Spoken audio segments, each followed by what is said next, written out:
Welcome back to the Greenville Chamber's Growing a Greater Greenville podcast. We're excited to share with you our Greater Together series on the partnerships that shape Greenville. I'm your host, Carlos Phillips, and today we're sitting down with the president and CEO of Employers Network, Rita Revels. Rita, welcome to today's podcast. Carlos, thank you for having me today. Before we start, I want to take a minute to thank our sponsors of today's episode, Blue Cross Blue Shield of South Carolina, First National Bank, and Acumen IT. Thank you to these sponsors. All right, Rita, you ready? I'm ready. Good.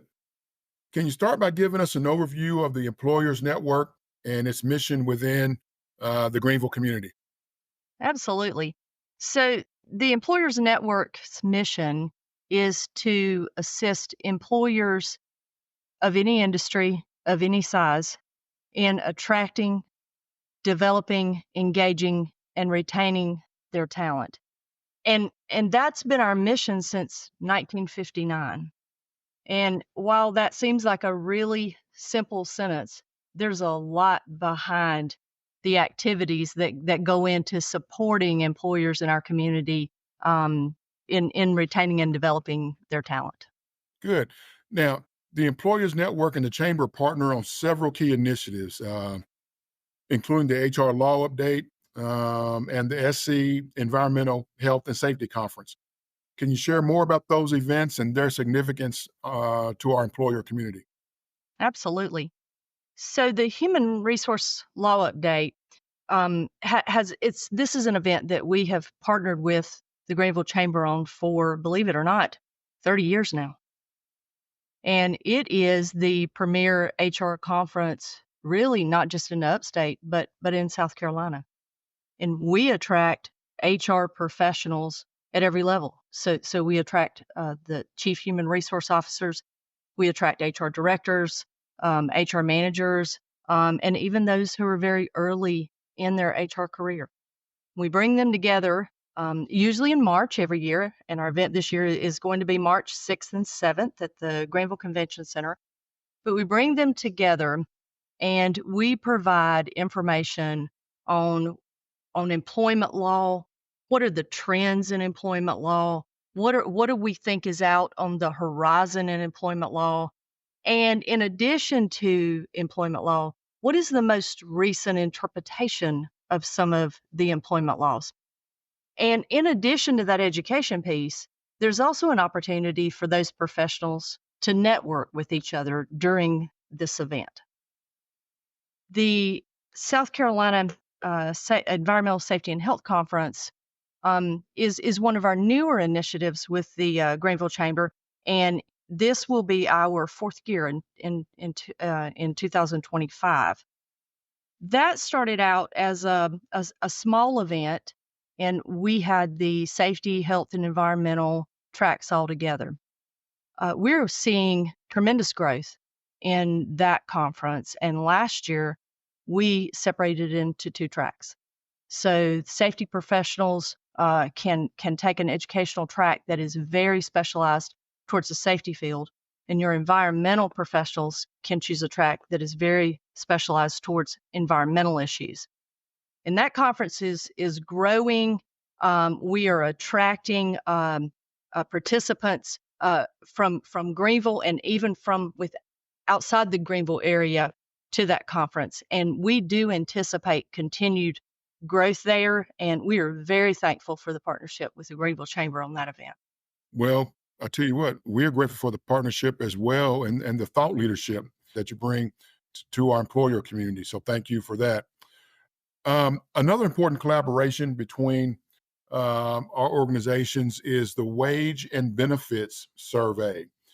How do these surveys, Rita, benefit local businesses and the workforce? So we do two separate surveys. One is the policies and benefits survey, and then the second one is the compensation survey. There's a couple benefits from those for our community.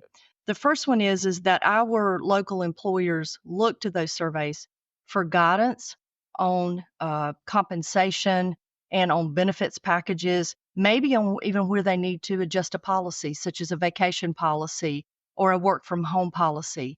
So they help employers with trends in those areas, but they also can be a valuable tool to a business who is considering opening a location in Greenville or relocating to Greenville.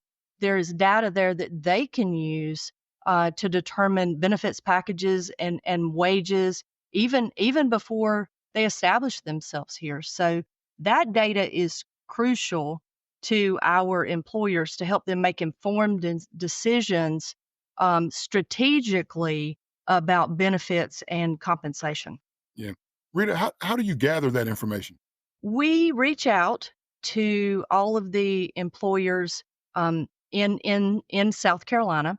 It is open to any employer in South Carolina. Our heaviest participation is in the upstate, but we reach out and invite them to upload their compensation data into our platform.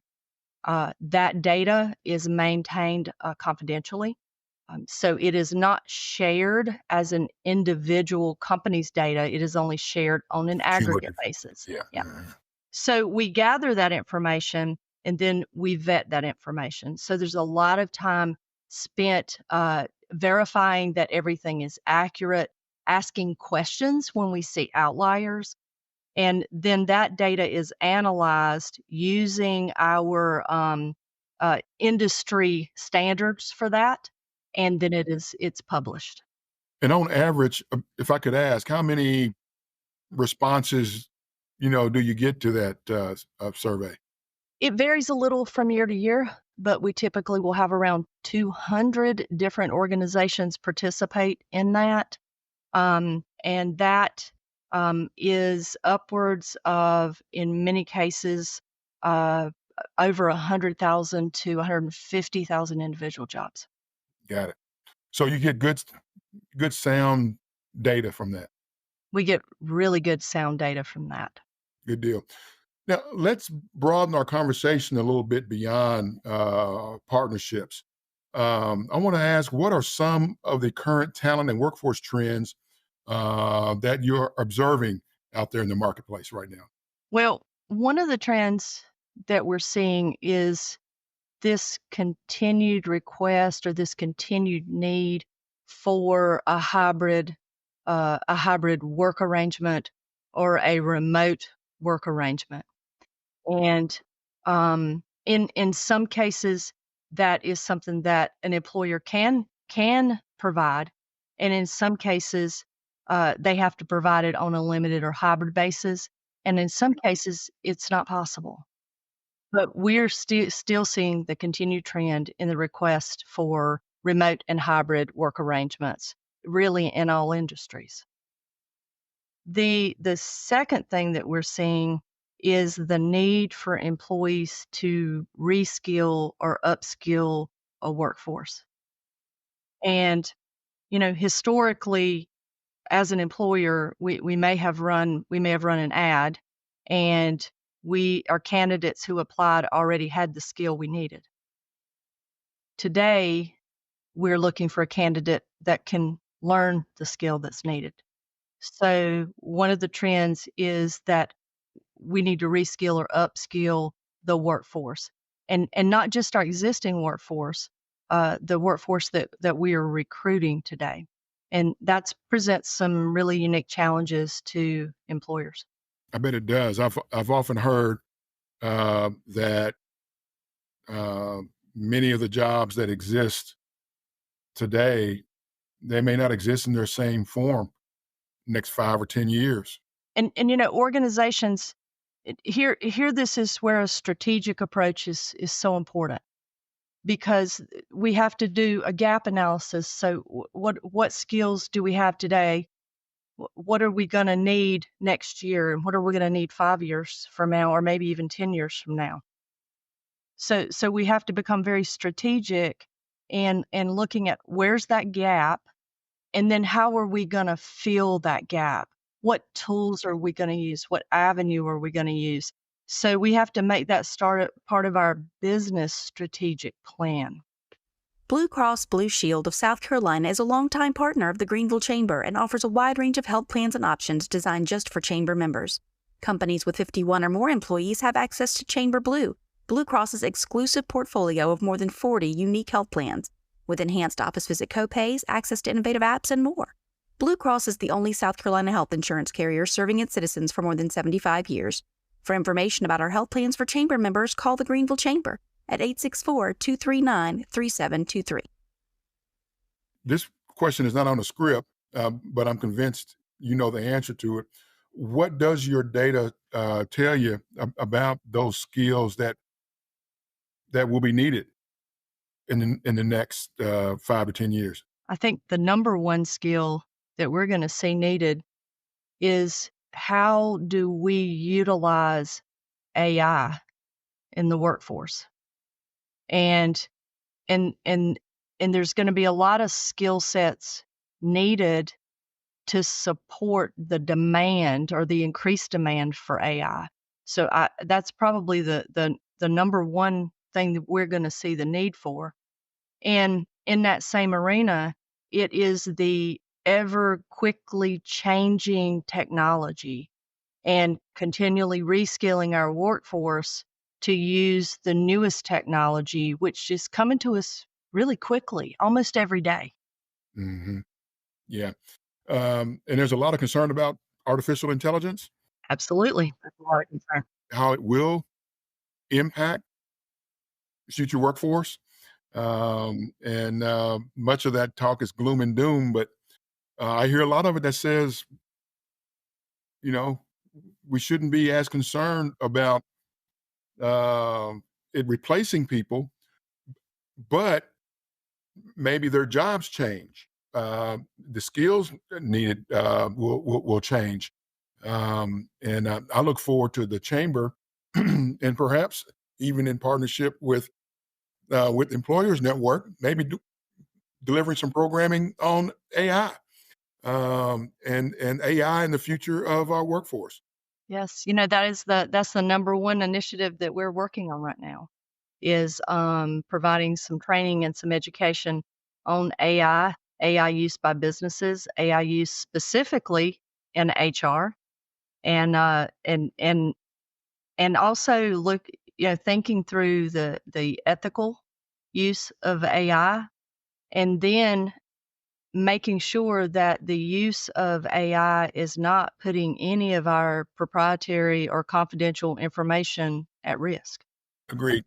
All right. I may be introducing a new term to some folks, but it's one that I certainly hear more and more about, and I know you're quite knowledgeable on, and it is the concept of the silver tsunami, which refers to the large wave of retirements from the manufacturing sector. Tell us more about the silver tsunami, Rita, and how companies can accelerate the transfer of knowledge from retiring workers to the incoming workforce. Sure. So I don't know if you know this or not, but approximately 12,000 people in the US turn 65 each day. 12,000 turn 65. Every day in the US, approximately. Wow. Yeah. So employers are going to see this huge wave of retirements in a very, very short period of time. And those who are reaching that retirement age, they're taking with them when they leave the workforce a tremendous amount of knowledge.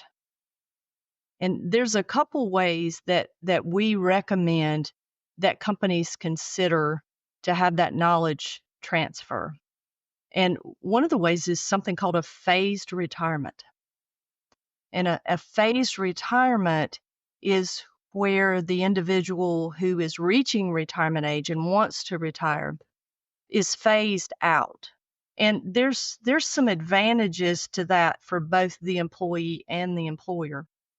One of them is that they gradually move into retirement. So it's not just a sudden change that I go from working to not working at all. So it may be a plan where where I work 20 hours a week for a while, and then maybe I work 10 hours a week for a while. And then maybe I just come back to do some training of new employees or some upskilling of other employees. But it helps with that transition into retirement on the employee side, but it also gives a time for knowledge transfer back to the organization from that individual. This also can help with financial stability for that person who is retiring. It can supplement Social Security to a certain level. It can supplement that, it can supplement other sources of retirement income. During this period of time, there again needs to be a strategic plan for knowledge transfer. And we need to identify what skills or what knowledge needs to be transferred. So we can be very focused on what needs to be transferred. The organization benefits from them in that you have knowledge transfer. You retain that knowledge. Also, we talked a little about AI and technology. When I talk about knowledge transfer, we historically think about that as transfer from one person to another person. But we can use technology to transfer that knowledge from the person who is reaching retirement to our current workforce. And there's a tremendous amount of tools for us to do that. Video recording. We can create short clips of instructions. We can do audio recording. We can put this data, we can have this person verbalize this data to us, and we can run that through an AI tool to organize it and to put it into a form that's very searchable or that's very user-friendly to access. So there's lots of ways that we can transfer that knowledge and retain it in the workforce while easing that person into retirement. A lot of interesting information there. So the number one challenge for employers right now, Rita, and far and away the number one challenge for employers is attracting and retaining the talent that organizations need to be successful. In your view, what are some of the most effective strategies for attracting and retaining that talent, particularly considering the competitiveness of today's job market? So there are several things that employers can do to attract talent to their organization. One of the things that is really important is streamlining your application and hiring process. So taking a good deep dive look at the process and how user friendly is it? How lengthy is it? If you're using applicant tracking software or you're using some technology, knowing where applicants drop out of the process. So how far do they make it before they stop the process, so they stop inputting information? So streamlining your process and making sure that the tools you're using are mobile friendly, because a large percentage of our candidate pool is using a mobile device to apply. So making sure they can access those tools, they can use those freely. Having a competitive compensation and benefits package is another way that we can attract talent. It's not the only thing we need, but it's another way. And again, that's why this compensation and benefit surveys are so important. But having that data to know what the market value is in the area that you're trying to attract the talent.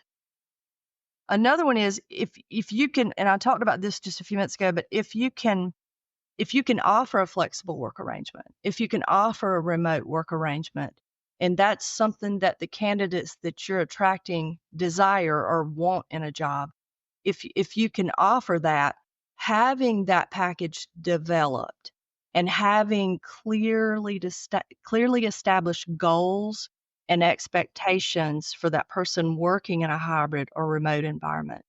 Go ahead and develop that and have that out there if that's something that the particular job you're recruiting for can offer as a benefit. And having a very clear career advancement or career path is also important. So when I enter an organization, what would my potential career paths be here? And how do I follow that path? What do I need to do to be successful along that path?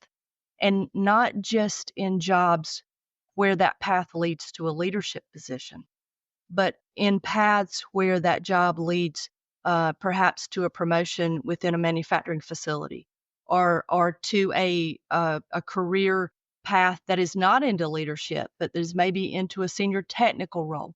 But having those paths clearly established with a plan for how you follow that path is really important to the candidate today. Great information. Thank you for sharing that, Rita. Let's turn a trip to the branch into a tap on your phone. Let's hit pause on a lost debit card without hitting pause on life. That's how First National Bank is redefining convenience. With a top-rated mobile app that puts more security and control at your fingertips, and friendly people to help you succeed right by your side. Let's get started at fnb-online.com or your local First National Bank branch. FNB, member FDIC. All right, as we look ahead, what new initiatives or projects does Employers Network have planned in the near term? So we have two initiatives that we're working on. One I spoke about briefly. We are working on several initiatives to provide some education and guidance on the use of AI. Specifically, we're working right now on some programs to provide that guidance in both human resources and in the safety, health, and environmental fields. And we should see those programs in the end of third quarter 2024, or in the middle of fourth quarter 2024. We should begin to see those initiatives come online at the Employers Network. Another initiative that we're working on is providing some more support and guidance in the safety field. And yes, some of that will be in OSHA compliance, but more of a focus on preventing incidents and accidents, and not just in manufacturing, in any industry. But we're going to bring some more focus into that area and some more programs that will give our local employers tools that will help them prevent accidents and injuries in their organization. Thank you for that. A lot of good stuff coming down the pipe. Understanding the importance of community engagement and how vital that is for workforce development. How does Employers Network engage with local businesses and residents to support a thriving workforce? One of our number one initiatives at the Employers Network is a focus on our small businesses. So, as you know, the small businesses in our area, they bring great value and innovation and character to our community. These organizations, that they have some significant challenges, especially when it comes to human resources. Unlike our larger corporations, they don't have these vast HR departments that they can rely on. To that point, Rita, the chamber, we have 25 employees, and we don't have a dedicated HR professional on staff. We contract, we partner with an outside firm to help us with those services. Yes, and that is a true need from small businesses. So we have a focused effort on how can we assist those small businesses? How can we assist them with compliance? How can we assist them in not doing the recruiting, but how can we assist them in developing a plan and a process for their recruiting? We also help them with comp and benefits packages. We help them develop policies and programs. So small businesses within our community is currently one of our real focus areas, and we're constantly asking the question: what more can we do to support them? Hmm. Our other initiatives is a focus on community engagement. So we try to be involved and participate in community events that give us an opportunity to provide educational workshops or give us an opportunity to network with businesses, and more specifically, even small businesses. This really helps us foster relationships within the community, and it strengthens our ties within the community. But we have a very focused effort on participating in the community events that are around us, and partnering with other organizations as we go through these events. You do a wonderful job of that. So congratulations and thank you for that. All right, Rita, we're about it. We're wrapping up today's conversation, and we like to end our conversations with this question: what advice do you have for other organizations that are looking to create their own partnerships? So when you identify a potential partnership with another organization, the first thing that you need to do is make sure that the core values of your organization align with the core values of the organization that you want that potential partnership with. And if they do, and you're moving forward in a partnership, the next step is to identify some common goals that you have with that organization, and to be clear in the objectives of the partnership. So why why do why do we want to create this partnership? What are the goals for this partnership? And I think this is really important. And following these two things, you can create some strong partnerships that will last decades, much like our partnership with the Greenville Chamber. Uh, and partnerships are they're vital to any organization, to any industry, and they help our community flourish. Yeah. Well, I've often my experience has been we can do so much better and amplify impact together.